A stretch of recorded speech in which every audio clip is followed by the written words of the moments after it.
पहिला दर्द जब आवे त सासू के जगावेली है।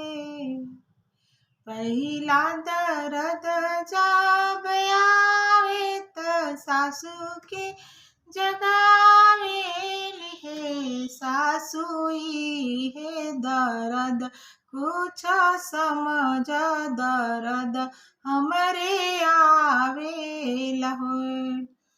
सासुई है दर्द कुछ समझ दर्द हमरे आवेला है।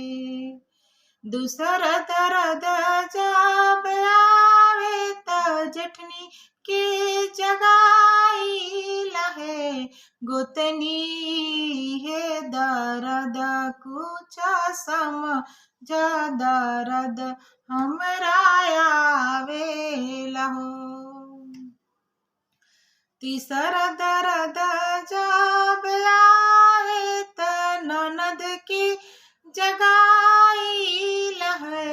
ननदोई है दर्द हमरा समझ दर्द हमरे आवेला हो। चारों ओरिया घूमी आईनी केहू नाही जागेला है। चारों ही ओरी घूमी आइले केहू ना जागेला है।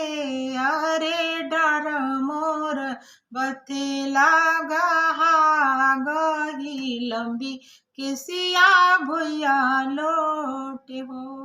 अरे डर मोर बथेला गही लंबी केसिया भुइया लोटे हो। अरे अरे अलखा निरंजना कबाले जन्म ले बहो। बबुआ डर मोर बथेला गही लंबी केसिया भुइया लोटे हो। अरे अरे मैया यशोदा मैया अब हम जन्म लेब हो अब। अरे अरे मैया यशोदा मैया अब हम जन्म लेब हो। हम लेबो ही कुलवा के नायक तबैरी बिना सकहो।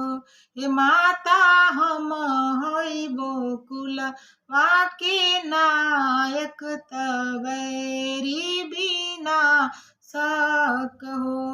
माता हम होइबो कुलवा के नायक तबैरी बिना सकहो।